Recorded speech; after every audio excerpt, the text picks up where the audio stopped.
Hey, welcome back to High School Game Day here on week 12, district championship weekend here for all the classes in high school football from 8-man all the way up to class 6. Certainly glad that you have tuned in. And as always, the Missouri State Highway Patrol reminds us to take that 3 seconds and buckle up. It's 3 seconds that could save your life. Be safe, be smart, and be here tomorrow. We've the usual cast of characters today from STLHighSchoolSports.com.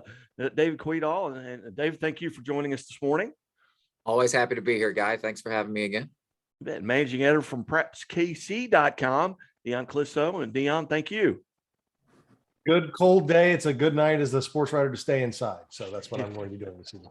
And Lucky you. And the sports director from KSN in Joplin, Bailey Harbit. Bailey, good morning. Good morning. Thanks for having me back. You bet.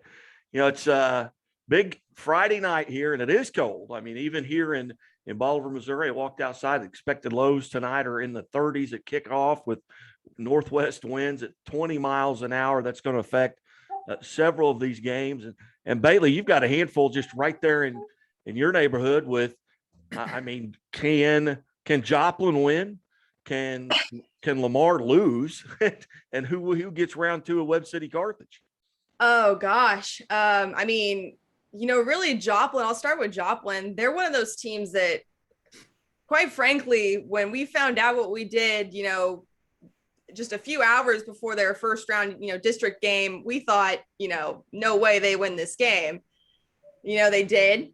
And then, next week comes, they're one of those teams that we kind of thought shouldn't be at this point, given what's happened, but they've found a way to persevere. I mean, honestly, the way they've been going, anything can happen. I wouldn't count Joplin out in this game. I know Lee Summit North is a very good team, but, Joplin just kind of finds a way to win games. You can never really completely count them out in anything. As far as Fairgrove and Lamar, that's the game I'm probably most excited for, honestly, just to see these two teams playing each other again. I believe they were in the district title game 2 years ago in 2019, if memory serves me. I think there might be a year gap in between, but they're two really good teams. Lamar, this for me is going to be kind of like their first real test. I think I'll be excited to see if they rise to the occasion. Coach Beshore was saying that they've been dealing with some injuries and stuff all year, some stuff that maybe we didn't even know about just because they've been winning games. And so he said they're back healthy and everything. So it'll be interesting to see how that goes. And Carthage Webb City, that was inevitable. We knew that game was going to happen. So everyone kind of had that marked on their calendars when they saw how everything seeded out. But I don't know. I got to give it to Carthage. I just think that they're just so good. They might be, one of the best teams in the state, in my opinion. So, Webb City's been playing really well though. So again, they're another one of those teams that they just kind of find a way to win things. So I expect it to be a lot closer of a game than we saw, when they played each other in the regular season. Well, Lamar, I was visiting with, Coach Beshore, and obviously he played there. Had tremendous success, 4 state titles as a player there. You go back to Jared Beshore's only lost 1 home game as a player and a coach. And you go back to 2010, and Lamar is something like, I think they're 65-2 at home. And that's a huge advantage they have playing there at home. They've got, a Fairgrove team that's senior dominated. So these kids have got a lot of experience. And these are 2 teams that have met 4 times in the last 6 years, in this district championship or in the postseason. But I just don't know that Fairgrove's going to have enough guns or bullets in the gun, so to speak, to get this done. And Webb City Carthage, that's another huge game. Then you go just a little bit to the north and south of you, Bailey, and you've got Nevada, who is on their way to Lincoln College Prep. Can they win there? And that may be a question. Dion can chime in on this, as they're right there in his area. But a Nevada team that's playing really well. One of their 2 losses is to Lamar, the other one to McDonald County, who has to go all the way to West Plains, and that's a buzzsaw over there too. Yeah. As far as Nevada goes, they're just kind of it's hard to believe that this is a team that 2 years ago, went 0-10 and, didn't win a single game. I mean, now just 2 years later, I mean, build a statue for Wes Beechler and Nevada at this point. What can't that man do? But I mean, he was saying that Lincoln College Prep is a really fast team, probably the fastest team they've faced all year. So it might be interesting to see kind of how the defense handles that, and, even the offense as well. I mean, I don't know. That's one of those ones that, I mean, obviously I've, personal feelings aside, I'm going to be excited to see how that one plays out, just in terms of, I think their defense is really probably going to have to play pretty huge in this game. And you go up into the St. Louis area, and David, I've got to visit with, Will Franklin a couple of times this year, and every time we visit, he wins. So he calls me, you got to get me back on next week, and he'll start texting me. But they've got a tough order here. They've got Union, who's undefeated. That's a team I don't know. And I think Vashon may played a little bit better schedule. I mean, Union's got the likes of St. James and those teams on their schedule. What are your thoughts there? And of course, you got CBC and SLU as well. Oh, we got all, like you said, Guy. I mean, tonight's the night across the state. I mean, this is the week we've all been kind of waiting for, especially after last year went so wonky in the St. Louis area in particular. But yeah, that Vashon group, they get to host at Gateway Tech, Gateway STEM in the city. Union's got to come to them. So that'll be interesting. Union is undefeated, but they had some tighter games there in their Four Rivers Conference, kind of finishing up the regular season. Vashon's only loss this year was to DeSmet, who was the number 4 team in Class 6. That'll probably shift dramatically considering how bad CBC beat them last week in their district semifinal. But I certainly expect DeSmet to be a top 10 team at the end of the year in Class 6. So for Vashon to finish up the regular season with the Spartans was I think a very good opportunity to see just how fast it can be, how tough things can be this time of year. Because, I mean, Vashon played spring ball. Like, they didn't play in the fall last year. They got spring ball. They had, because of that, the summer, they didn't get to do contact camps and those kinds of things. They didn't get to tackle anybody until, I want to say, after the first week of preseason practice. I mean, those were the no thud practices, those kinds of things. And they're all underclassmen for the most part. Their big pieces are younger guys. They got a freshman who might be among the best freshmen in the state, in Dier Hill Jr. I mean, he's pretty special. So I'm curious to see how Vashon handles this. It'll be good that they're at home. I think that's one less thing they have to worry about, getting on a bus and going out to Union, which is probably a solid 90 minutes on the interstate, considering traffic, to make it out to Franklin County. So I think the Wolverines are in a good spot, but Union was a semifinalist last year, lost to a very good MICDS team. So they've been here, they've done that. Vashon hasn't won a district title, I don't think. I think it's been 10 or 12 years. It's been a while. It's been a while since the Wolverines were really, really special. So I'm curious to see how that one goes. Like you said, you got St. Louis U High rematching with CBC in a Class 6 District 1 final up here. I don't know how interesting that game's going to be. The Cadets have beat the Junior Billikens 19 in a row. They last time SLU High beat CBC was 0-5. So it's been a minute for the Junior Bills. They have some really talented kids. They did lose their best player week 3 of the regular season in Isaac Thompson. He is verbally committed to the University of Missouri and was a top 50 prospect in the country at his position. So he completely tore his knee up against Chaminade and did not play in their first CBC game earlier this year, as they are conference rivals. So, but they've got some other pieces that are pretty special. They got Chris Brooks, who's headed to Yale. They got a young Ryan Wingo, who's a sophomore, who's among the best prospects in the state at his position. I think they've combined for 30 touchdowns. So SLU High's riding pretty high, playing with house money. They were the 5 seed in their district, so they went on the road in their first 2 games and beat 2 of our better public school teams out here to get to this district championship. But you're going up against a very, very good opponent. Like I said, CBC, I mean, they beat a pretty good DeSmet team bad last week, 42-7, and didn't play their best ball. So SLU High's got its hands full. The other Class 6 district out here is Francis Howell hosting Troy. Troy has an even tougher road. They have lost at least the last 23 in a row to Francis Howell, dating back to 2004. Could be longer than that. That's as far back as our website goes for that rivalry. The Trojans almost had it. The regular season, Francis Howell had to go 99 yards in the last 2 minutes to win and score a touchdown to win by 4. So that was the only thing that kept them this year from jumping Francis Howell for the 1 seed and having this game at their house. As it is, it'll be at Howell. And Francis Howell is nothing if not supportive. They'll have a couple thousand people out there for that ball game. Troy, they're calling it the biggest game in school history. I'm sure Troy will be all excited to be out there too. It's going to be a good night. I don't know how many blankets you'll need because everyone will be crammed in there together. Body heat will be spread. You get down to Class 5. Reigning Class 4 champ Elias is going to come up and play at Holt. Holt is the number 3 team in the Class 5 poll we put out the end of the regular season. Elias, like I said, won Class 4 last year, bumped up. They lost their first game of the year to Hannibal, and no one else has really messed with them a whole lot. Holt was the only team to beat Francis Howell this year for the first time in a while. So the Indians are going to be pretty excited to have that game. Do you want me to go down the whole list, Guy? I can keep going. I know Bailey's got to run here before too long. Well, I'm interested really in that Valley Catholic St. Mary's game. And that's where I'm going tonight. Yeah, that's Class 3, District 2. St. Mary's is number 1 in Class 3. Valley's number 2 in Class 3. They met last year, Valley's first year in Class 3 after getting bumped up due to the championship factor. I went through and the best I could find was Valley has about 150 kids in the school on a good year, and St. Mary's is a solid 275 boys. But because of the success factor, Valley moves up because of the multiplier, and because St. Mary's has won 1 district title in the last 6 years, actually moved down to its raw enrollment, which puts it in Class 3.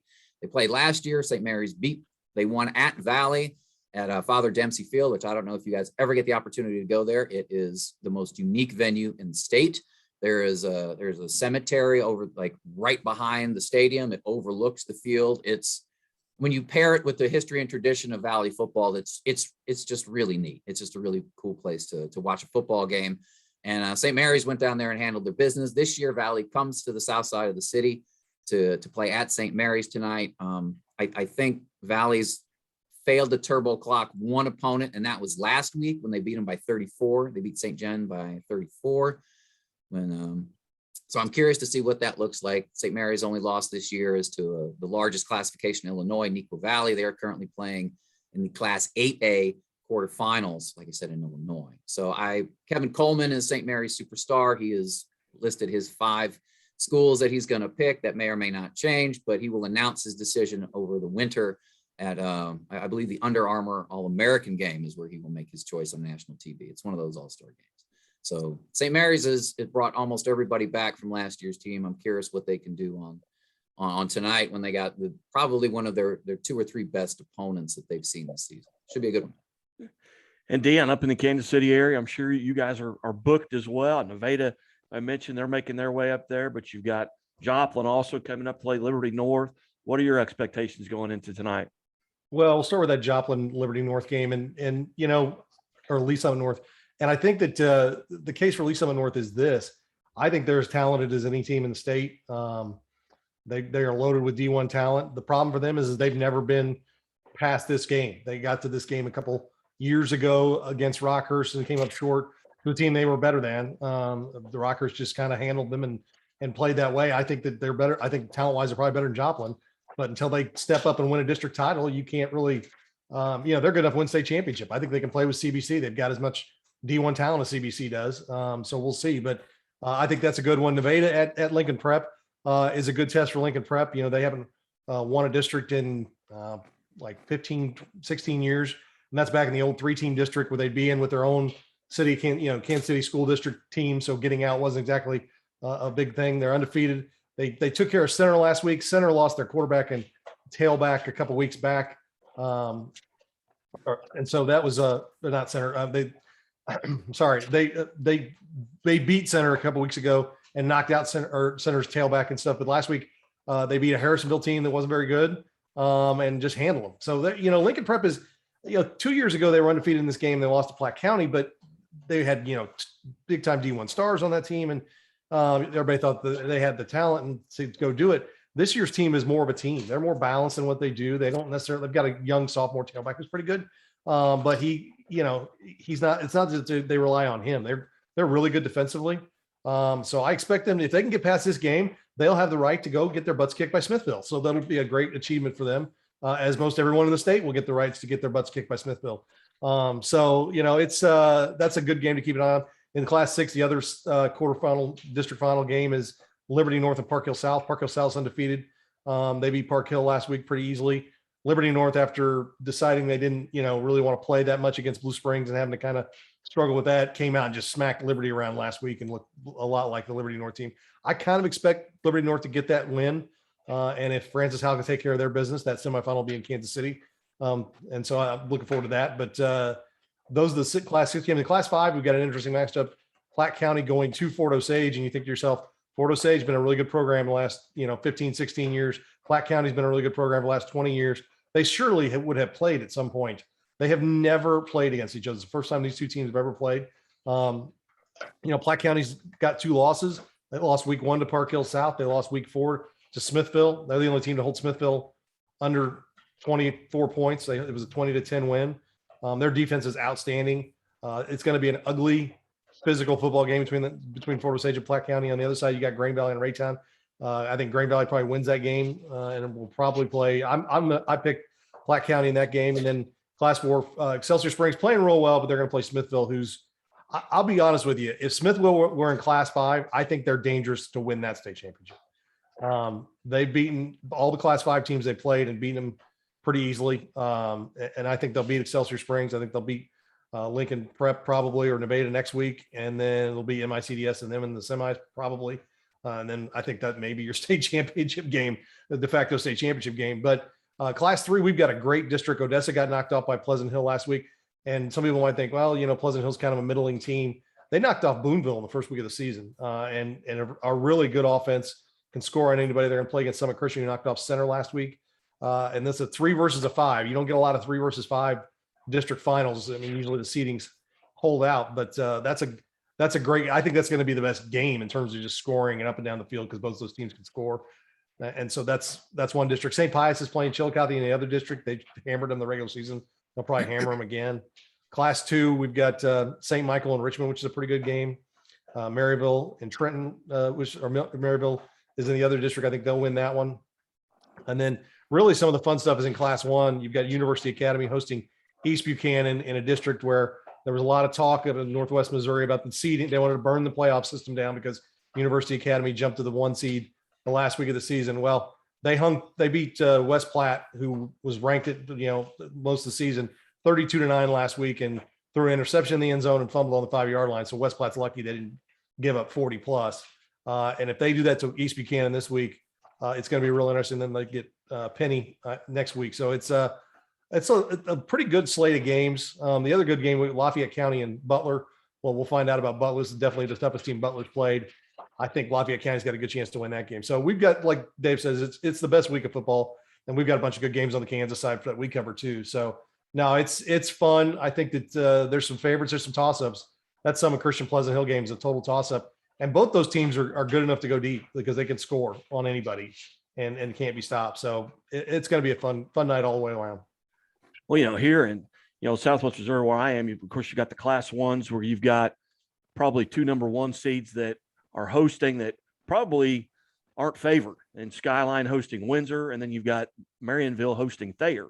Those are 2 number 1 seeds that I think might have their hands full tonight, especially in the Marionville Thayer case, because of the weather, and not so much the temperature, but the wind is going to keep Marionville, I think, from throwing the ball like they like to do. Where Thayer's is with Billy Weber down there. He's been there for years, Hall of Fame coach. He's just going to line up and hit you in the mouth, in that game. In Class 2, we talked a little bit about Lamar and Fairgrove, but another big game is Ava and Mountain View Liberty. Now, Ava handled them. Ava's going to be the favorite and probably 3 touchdowns better than Mountain View Liberty, but then they get to go and take on most likely Lamar, in that next round in Class 2. In Class 3, you got an Aurora that was a 1 seed. They get upset like they did a year ago by Seneca.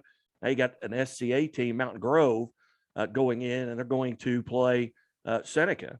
An SCA team versus a Big 8 team. I think Mountain Grove maybe has a little bit of the edge there. The Big 8 I don't think is as strong as it has been in the past. With Mount Vernon's terrible. Monette is way down. Cassville's way down. The only real standout teams in that Big 8 really have been Nevada, McDonald County, and of course Lamar. Logan Rogersville struggled after their high hopes coming into this season. They haven't been very good.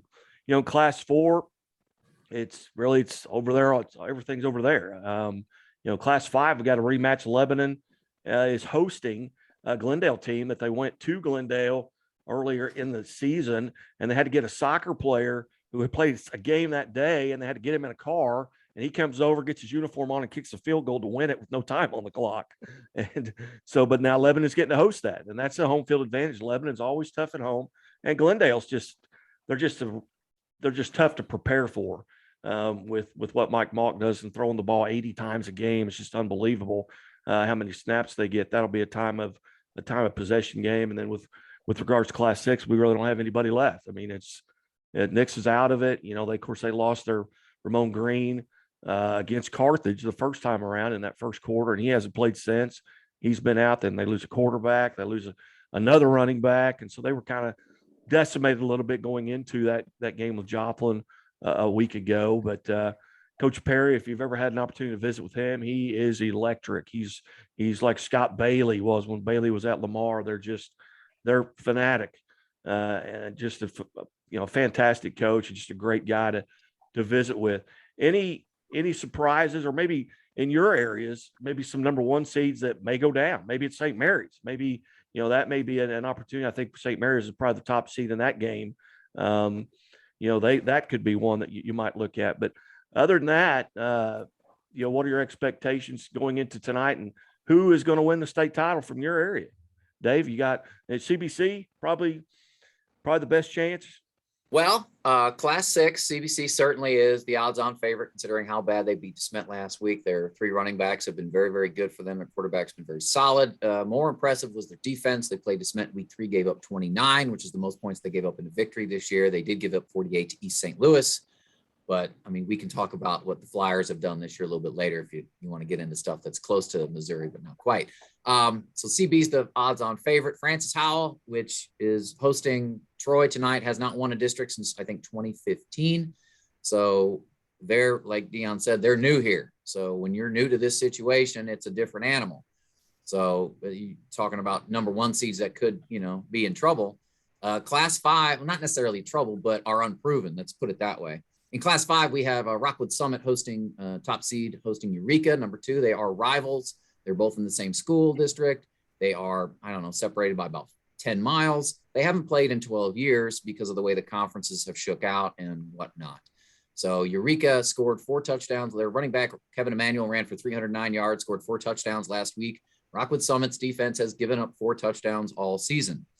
They broke the school record for wins. They're 10-0, but because of their conference alignment, they weren't in the top tier. We kind of have this big suburban conference here has kind of broken the schools up into competitiveness, not necessarily size. So the Rockwood Summit has been building toward this, but on the process, they were relegated to a not as good division of the conference. So I'm curious to see what happens when these 2 teams meet. Again, going to be a packed house, great atmosphere. But Eureka has been here, done this. They've traditionally been the better of the 2. But we'll see. Rockwood Summit has passed every test that it has seen this season. So that's a 1 seed. I'm curious to see what they do. We mentioned Vashon and Union, a team that is hosting but has never been here before, against a team that went to the semifinals. I think, like we said, that stuff matters. Lutheran St. Charles in Class 2 is hosting Duchesne in a district final. Those 2 teams played last year, and Duchesne pulled a narrow upset of Lutheran St. Charles. They met in the regular season this year, and Lutheran St. Charles, I want to say, beat them by 35 or 40. I mean, absolutely opened the can on them. But Duchesne wasn't playing with its quarterback or its running back, so I expect the Pioneers to be a lot more competitive tonight. However, Lutheran St. Charles has a Stanford-bound running back, Arlen Harris Jr., who has been dynamite for them this season. They got a couple other D1 prospects on the D-line, O-line, and Arlen Harris Jr.'s younger brother, Aiden, is the team's leading tackler at linebacker. He's starting to get some D1 looks too, because his dad, Arlen Harris Sr., was a former NFL player with the Rams, who's currently the head coach at Lutheran St. Charles. So I'm curious to see how Lutheran St. Charles handles its business against the Duchesne team that it killed earlier this year, but lost to in last year's district final, because Duchesne's coach, Charlie Elmendorf, he's been around a long time. I want to say he's won 10 or 12, might be even 15 district titles in his time since he got that gig in the mid-90s. Yeah. So those are some teams I'm thinking. I'm curious to see how they shake out tonight. As far as like champs like Class 6, CBC, Class 5, I think Holt is probably the best opportunity because Summit would have to see Jackson in the quarterfinal in Class 5. Class 4, MICDS has been to 2 title games the last 3 years until proven otherwise. They are our best chance to make that happen. St. Mary's is the odds-on favorite in Class 3, but don't sleep on Lutheran North, who's playing Cardinal Ritter tonight. The Crusaders started off hot, got beat 44-7 week 1. Well, started off as a preseason pick, but got beat 44-7 after the quarterback got hurt week 1 by St. Mary's, who also didn't have his quarterback. But they've been really, really good here lately. Beat a pretty good Miege team, I want to say, Dion, that came out here and kind of got its head beat in a little bit. So Lutheran North will be fascinating in Class 3, and then Class 2, like I said, Lutheran St. Charles and Duchesne are our 2 best teams down this way. I know Bailey's got to run here. We'll let Bailey chime in here on some of your thoughts here as some of the favorites in your area to win the state title. I mean, it's got to be Carthage and Lamar. I'd say those are probably our best bets. I mean, just based on experience, Carthage has, you got Luke Gall and Caden Cavance who were underclassmen when they won the state title in 2019. But as we've talked about before, I mean, Luke Gall played in that game. I mean, he was the one that got them the final SWAT. He batted down a pass in the semifinal game to get them to that point. So, I mean, I expect him to, just continue to put up big numbers all the way to the state title game. I really, if you had to pick between Lamar and Carthage, I'd maybe lean towards Lamar just because it's Lamar. But yeah, as far as our teams go, it's those 2 without a doubt. You bet. Well, Bailey, I know you have got to run, but we appreciate you being a part of it. Yeah, absolutely. Thank you very much. Thanks for having me on. You bet. And Dion from prepskc.com. Kansas City, the west side of the state, especially with Lamar, what Lamar's done, what Webb City's done, now what Carthage is doing. And now you've got, you got Rockhurst up, you've got Lee Summit West, so much talent up there and so much history up there. But who are the favorites out of the Kansas City area? Well, Liberty North, you talk about a 1 seed that might lose. I think Park Hill South is probably the 1 seed that's got the best chance to lose up here. And I think Liberty North and Lee Summit North, they've been the 2 top dogs all season long. And if Lee Summit North can beat Joplin, and I assume CBC beats Salu, that's a game that is going to be really interesting. Because, if you look at Lee Summit North, their 2 starting tackles are 6'6" and 6'7", 300+ pounds, both D1. Everybody and their brother wants them. One of them's a junior. They've got an outstanding quarterback, Trey Baker, who's going to, I think, Eastern Illinois. And they've got just talent and speed all over the place. They've got everything you'd want. They got over a big test last week when they beat Ray Peck, and they were down for most of that game. And Ray Peck, though not the same Ray Peck team from last year, still has that pedigree of being in the semifinals, state championship back-to-back years, and winning the state championship and then dominating the Smet the way they did last year. So that's the question I have is, I think that if Liberty North beats Park Hill South, no disrespect to Francis Howell, I don't think they can play with Liberty North. And then Lee Summit North, the physicality that Ray Peck showed last year in the state championship game is everywhere up here. That's what's going on right now. Liberty North is loaded and deep, and they've got a lot of big, tough physical players. Their starting linebacker, Melvin Lassiter, the second, is a sophomore, has offers from you name it. Go through the top 5 teams in the country. They all want him.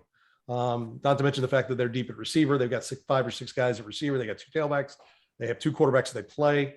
Though Sam Van Dyne is kind of their main one, and he's the junior, and he's been offered by Missouri already, and those offers will continue to grow. So I'm not saying that it's a lock, but I'm not going to be stunned if we have an all Kansas City Class 6 state championship game because I think that Lee Summit North can play with them. That being said, they've never done it. They have no experience in that level of even getting to that level. They've never done anything close to that. I mean, they got to 1 district final and lost that game a few years ago. So that's in Class 6. Class 5, we're just happy to be here. With Platte County and Green Valley, 2 teams that had all kinds of great offense last year. You throw in Fort Osage and Raytown, I think they're probably, those are the 4 teams that are left. They're nice teams. And the dumb thing about it is, I was looking at Green Valley's a good team. They got a good defense. Our offense is not what it was last year. Green Valley could go to its first ever Class 5 state championship game, or first ever state championship game this year if things work out for them. and they're not that team. This year's team would get crushed by last year's team. Same with Platte County. Both those teams would get crushed. I think they've got a good chance to go this. One of those teams is going to the semifinal. One of those 4 teams, and I think that's a great achievement if they get that semifinal. Whoever does. Class 4 at Smithville. I mean, and I like Excelsior Springs. They do a great job. Lincoln Prep's had a great season, but Smithville goes and beats Platte County by 10, goes and beats Raytown by like 30. And Raytown's a team loaded with athletes. So I don't know if anybody is going to match their physicality.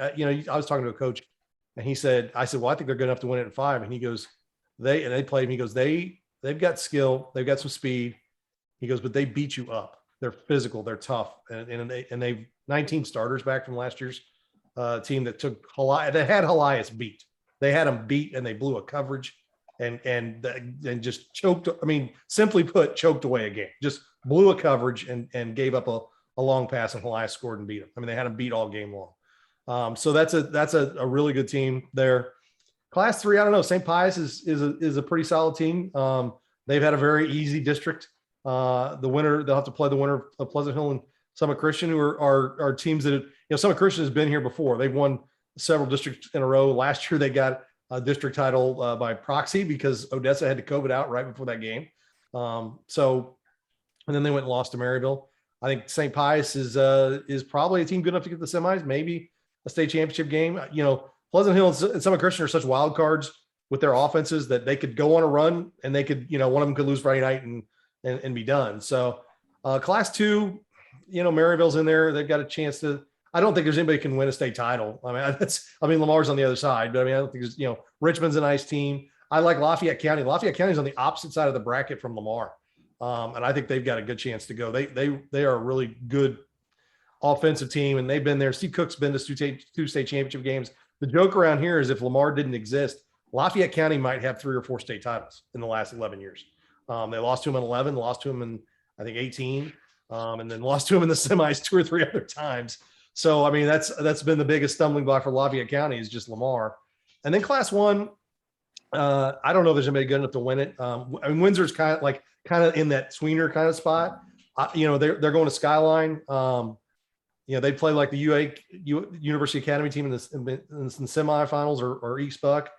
So that's kind of, it's not, we don't have like a Mid Buchanan who's dominant. East Buchanan, is a pretty solid football team, but I tell you, the UA team is the one that's different because they've got size and they've got athletes. I mean, they played Summit Christian to 1 point. It was a 51-50 game. And when you talk to Summit Christian's coach, he's like, yeah, because we got beat over the top 3 times. They've got that Lincoln Prep. I mean, it's an inner city charter school. They've got that kind of speed that Class 1 teams just don't see. I mean, and there's only so much you can do. And I remember back to Penny when they won that last title in Class 1, and the kid's name is totally escaping me. It was outstanding. He was a junior, played receiver, played a little running back. And he, in the state championship game, he just had speed that the other team couldn't, I think it was Monroe City, couldn't handle. They couldn't stop him. I mean, he just ran away from people. And when you've got those kind of players, and Kellen Overstreet, when he was at Penny, was another one who went on to Wyoming. When you've got those players in Class 1, they can make a difference. Now, that being said, they've never been deep in anything. They're in their first district final in a long time. And so, pinning them into a state championship game is I'm sure something they aren't thinking about right now. They're just trying to figure out how to beat East Buchanan on Saturday. And if it's warm enough and the wind's not blowing, I might go. So we'll see. We'll see what the weather does. Cole Young and I, who works for me, we're discussing it's basically a wind. There's a wind speed that will be willing to go out in our 40 and now 50. That's kind of what will keep me at the house is, I'm not going to stand out in the wind to see too many games these days. Yeah, that wind, it's something right here. I mean, my trees now are leafless. I mean, they've all gotten blown out, and we had a storm run through here night before last and kind of knocked a lot of them out. But the weather definitely has changed here in Southwest Missouri for sure. I know, but and plans for tonight. What is the one game you have the most interest in your area? And we'll start with David. Well, like I said, St. Mary's Valley, that's where I'm headed. I'm curious to see if the Dragons can, because they, like Odessa, had to COVID out after they beat Valley last year in the district semifinal. They were on schedule to play Kennett. They were literally about to load up the bus, but the city of St. Louis, one of their protocols for returning to play sports last fall was the students and the coaches all had to get routinely tested. I want to say bi-weekly. And the test results came back. Someone popped a positive. The contact tracing then took out a huge swath of the team because they're all around each other.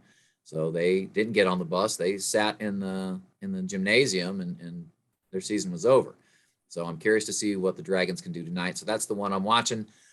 Like I said, the Class 2 game, Lutheran St. Charles and Duchesne could be interesting. Summit Eureka is another one I'm highly interested in, and obviously Francis Howell and Troy rematching after a 3-point game about 2 months ago. So very curious. Saturday, I'm gonna drive to Chicago to watch East St. Louis. This is the team that beat CBC Week 1. East St. Louis is the number 4 seed in their Class 6A district. They have outscored their 7 Illinois High School State Association opponents 418-2. Oh my gosh. Their offense gave up a safety to O'Fallon Week 5. They have not been scored on by another team in the state of Illinois this season. They gave up 44 to CBC, but beat them 48-44. They gave up, I want to say, 18 or 20 something to DeSmet. And then they went and played in California, St. John Bosco. They played in Mississippi against IMG Academy, both of whom are in the top 3 or 4 nationally, and a couple of those national ranking things. And it wasn't close when they played them, but in the state of Illinois, 418-2 over 7 games. They're playing the number 1 seed outside of Chicago named Lamont. They put up 75 2 weeks ago, and I think they broke 50 last week. But if they can actually score a touchdown on the Flyers, that would be the first time that has happened this season for a team in the state of Illinois. So I'm going to make the 4-hour drive. I know Dion doesn't like wind, but I'm going to drive 4 hours one way to watch this great defense and see if it can keep its shutout streak rolling. Yeah, and then you're going to the Windy City. Yeah. Exactly. Well, down here, I'm definitely interested in the Thayer Marionville matchup. Marionville's got an outstanding quarterback, and they've got some guys that can run around the field. But with this weather, I just don't see them having as much success as they've had this season throwing the ball, and Thayer doesn't throw it. So that's something I could see, a low-scoring game. You look at a year ago after Windsor got by Marionville or got by Skyline, then they had to take on Thayer. That was a 14-12 final a year ago in that quarterfinal matchup there between Thayer and Windsor. So I'm looking forward to that. And can Carthage beat Webb City again? That's the question. And you never can count a John Roderick team out. And I think Carthage has got, maybe as much talent as anybody in the state with what Cabance's done at quarterback and Luke Gall's done at the running back position. So that's a game that I think if it gets out of hand, Webb City could be in trouble because I think it got out of hand the first time they played. I think it was 41-14, maybe the final from the first time. So those are the games around here that I'm interested in, and looking forward to next week and our next visit. Gentlemen, I really appreciate you guys being part of it. And for Bailey, who's already had to leave, she had an appointment that she's had to reschedule 7 times. So we wanted to make sure she didn't have to do it an 8th time to get to that. But gentlemen, Dave Kvidahl from STLHighSchoolSports.com and Dion Clisso from PrepsKC.com. We appreciate you guys being part of the Missouri Sports Network. All right, man. Thanks. Thanks. We'll be back.